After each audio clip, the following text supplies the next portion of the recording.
Hi, I'm Joseph Rittenhouse. I'm here in Ho Chi Minh City, Vietnam, in the south of Vietnam. The city is also known as Saigon. Today I was going to talk about the living expenses of living in Vietnam for a 45-day period. I've been in Vietnam for about 50 days, but I have 45 days worth of data to share with you.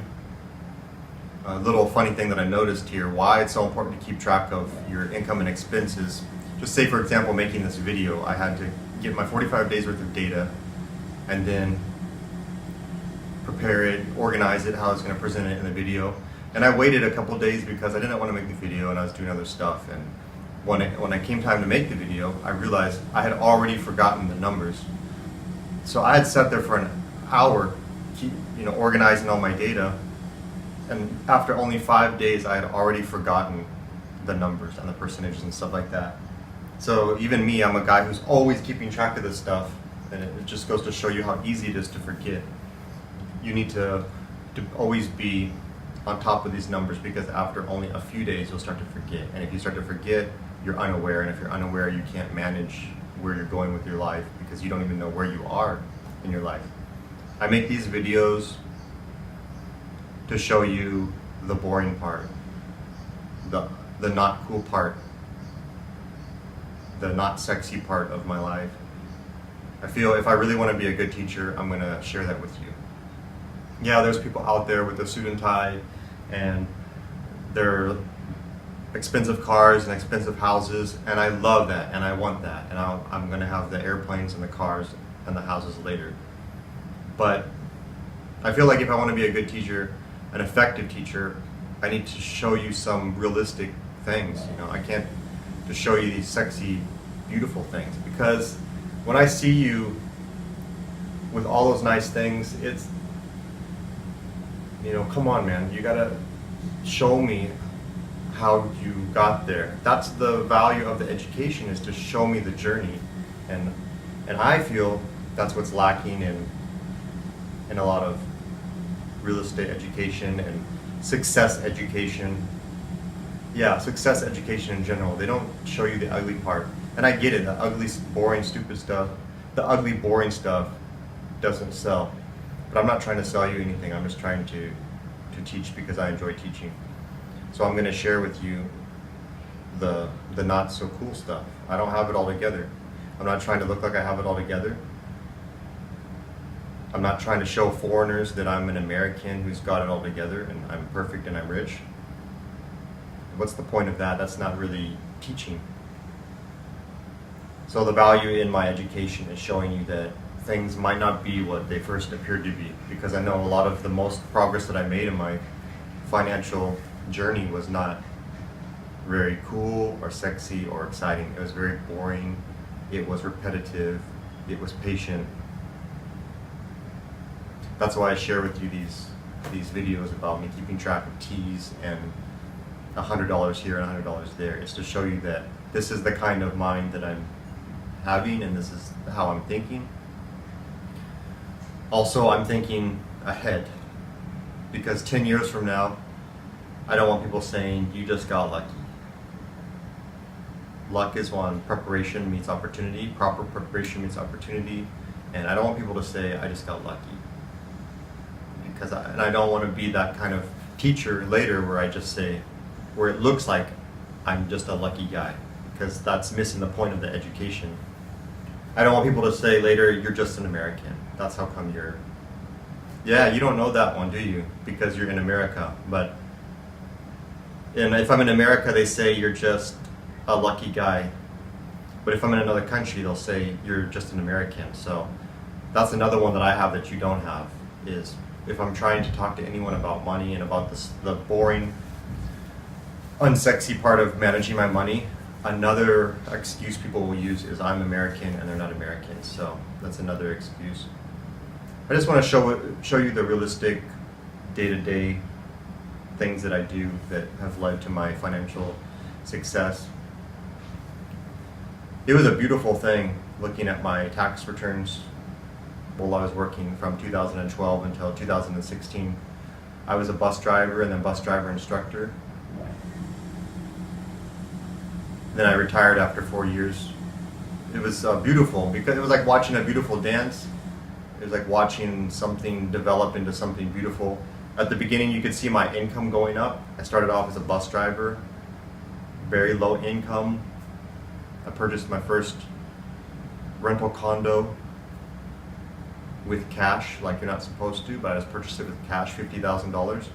And then you start to see my income go up. I started keeping track of my money back then. So I've been doing this for many years, keeping track of my income and my expenses, like I'll share with you right now. You could see my income going up. Then it maxed out when I was an instructor. I think I was making $3,400 a month. And then you see it bump up again because I purchased more rental real estate. And then you see my taxes start to go down because I purchased more rental real estate. Taxes went down to zero. Income kept going up until I finally retired in 2016 when I was 35 years old. So it was beautiful. And this was all from education, from reading the tax code, and I just followed the rules. I wrote everything down and do the math, and the math will tell you what to do. I did the math. It said, good job, keep working, keep saving. I did the math. It said you should purchase rental real estate because you're gonna make more profit, your assets are gonna grow, your taxes are gonna go down. I did that. And then finally, when I left my job, I loved it. I don't hate my job, I miss it. I miss bus driving every day. It was fun, so much fun. But I was just doing the math. And then the taxes went down to zero. So when I did my taxes after I left my job, my taxes were zero. My income was at its highest that it had ever been, and it was a beautiful thing. So another thing about being realistic with you is I have no problem sharing my income tax statements with you. I don't care about that. I don't care about the money. I care about the process and learning about what's effective and what's ineffective. So if I ever sit down with you and we talk about your family's financial situation, of course I'm going to bring my income tax statements with you. I want you to see what I did.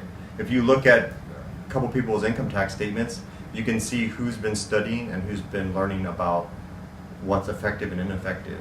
You can see this person, huge income, huge taxes, low assets, and you can do better than that. And then, like if you looked at my income tax statements, it was like an adult report card. I was like, that is something else. I remember looking at my tax return and thinking, that is pretty sweet to see the income go up, taxes go down, and then the work stopped, but the income kept coming in. I was like, wow, that's A+, good job, Joe.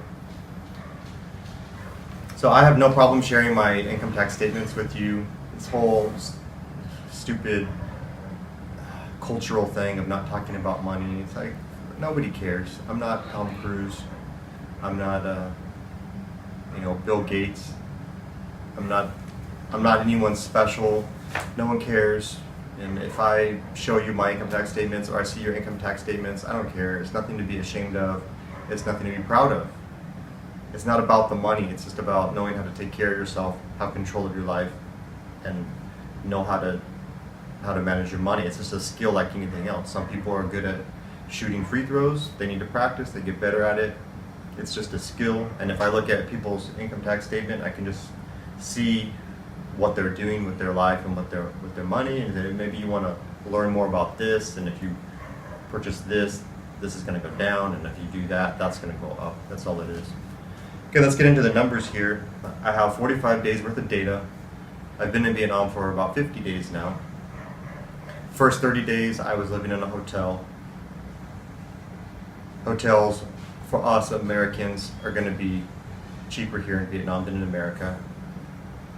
And then the 15 days after that, I moved out of the hotel and moved into this room, so my living expenses went down. The first 30 days, I had a full 30 days worth of data. I had broke down the first 30 days by living expenses, by beverages, by food. This is what I came up with. that I was spending $53 a day, spending $1,605 per month. I did have that data. I took that $1,605 and I extrapolated it over 12 months. So in a year, I would have been spending $19,260. $19,260 would be 28% of my $69,000 that I made last year.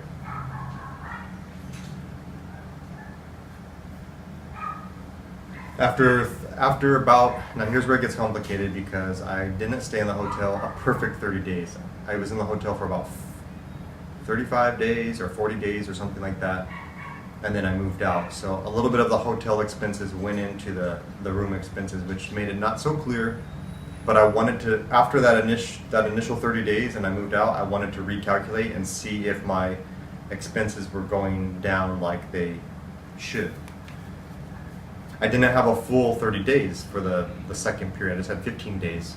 So in that case, I have to add up the living expenses, the food expenses, the beverage expenses, and then divide by 15 to come up with my daily rate, which was $41 per day. So it did go down. It went down from 53 down to $41 per day.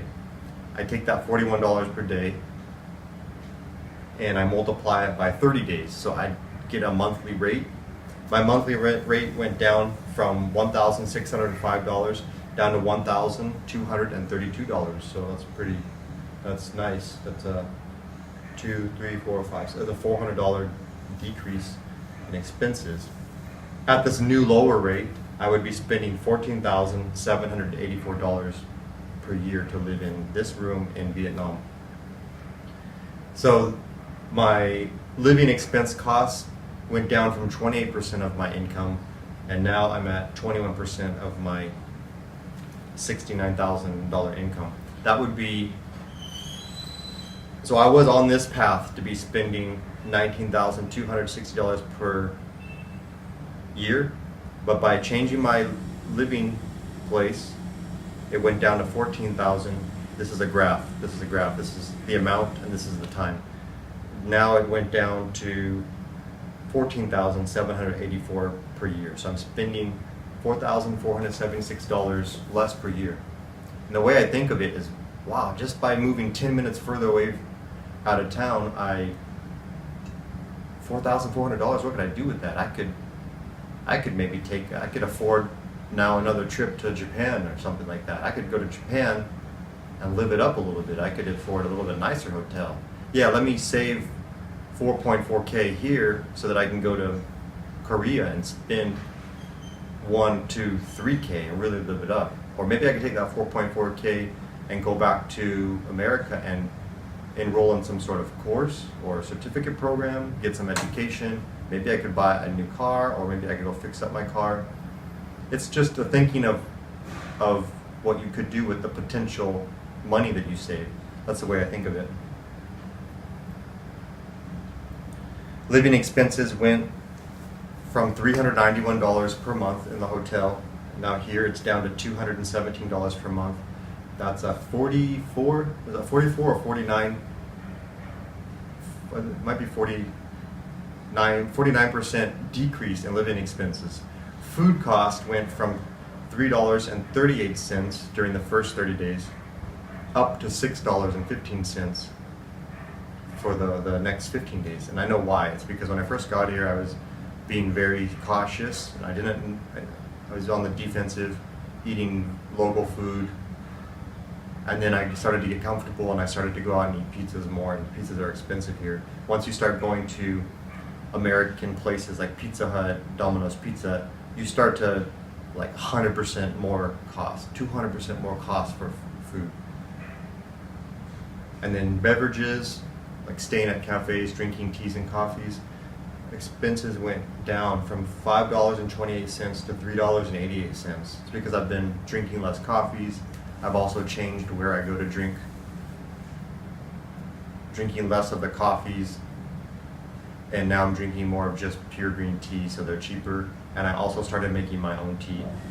Just interesting stuff. Just went down 27% my beverages. Not super important, but something to think about. I also had some things happen to me during the first 30 days. Everything was pretty stable.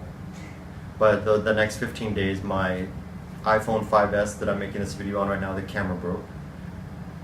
And so I had to repair that. I did get a haircut for $14.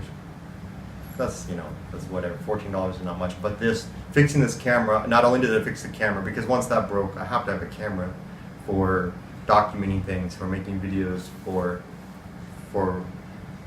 a lot of things. I had to fix it. And I said, you know what, why don't you also fix the screen? Why don't you also fix the battery? The guy was like, did you know that almost everything is broken on your phone? And I'm like, I'm not going to buy a new one. I'm not going to buy a new phone. I don't need it. This phone is fine. This phone is good enough to do everything that I need to do. So I just said, okay, fix everything. Can't fix the button, so don't fix the button, but fix everything else. It cost me $60. But because I've been so cautious the first couple weeks here in Vietnam, when the $60 unexpected cost came along, I felt more safe and secure because I had been on the defensive, managing my money, being cautious. So what if I had gone out and purchased something big, just because I wanted to, just purchase something big, and then the phone broke? Then I'd start to feel really nervous. I'd feel, shoot, maybe I spend a little bit too much money here. I don't know what's going to happen next month. What if something unexpected happens? What if my tooth, I don't know. So when I'm defensive like that, when something unexpected happens like the phone, then it happens, I don't mind just $60. I saved $60 last month by not going to the most expensive restaurants, not buying the most expensive drinks. And that's what it's about. It's about the feeling of safety, security, and being in control of my money, knowing where I'm at. Okay, $60, that's not a big deal. I can take that hit. Another thing that happened to me, let's talk about credit cards here, is I have 2 credit cards and 2 ATM cards. 2 that I like to use all the time because the credit card doesn't have an international fee, and then I use the ATM card from that bank. So one bank's credit card and ATM card, I use that all the time. Then I have a backup credit card and backup ATM card. Those are frozen from another bank. But what happened is the credit card that I use all the time, and this was a mistake I made, was I should have scraped off the numbers on the back of the credit card, the 3-digit security number, because someone got the number, but they also got the 3 security numbers on the back. Interesting thing about my personality is I usually eat in the same places, drink in the same places. So, for example, say I go to 5 places to eat and drink, to hang out, to study. These 4 places, they take my credit card and they swipe it right in front of me. But it's this 5th place that I think I know where it is. They take your credit card away and then they come back. And I'm pretty sure that's the place that got the number and then they got the 3 digits on the back, which I should have scraped off, because a little side note here is that I have my credit card information electronically hidden somewhere else. So I already have access to the numbers somewhere else, locked away. So I didn't actually need to have those security numbers on the back of their credit card. So I learned my lesson. Next time I'll scrape off the numbers on the back. I might even carry 3 or 4 credit cards just in case, because I'm afraid to have a credit card sent over here to Vietnam, because I know, like in Mongolia, if they see USA on a letter or USA on a box coming from the United States, it'll get stolen. More likely to get stolen because they think something expensive is in there. Get a piece of paper out, start to keep track of your expenses. It's not about how much money you save. It's not maybe you don't have that much money to save, maybe you can't save money. It's just about getting in the habit. Once you start to write things down, something magical happens where it starts to change. If you don't know the numbers, you can't control the numbers. What you can't measure, you can't manage. So start to do it, and something magical will start to happen where you start to keep track of it and manage your money just almost automatically, because you'll look at what you've spent for the month and you'll be like, ooh, I don't want to do that. I should change something about that. So it's taking control of your life. From Ho Chi Minh City, Vietnam, good night, and start taking better care of your money and managing your money.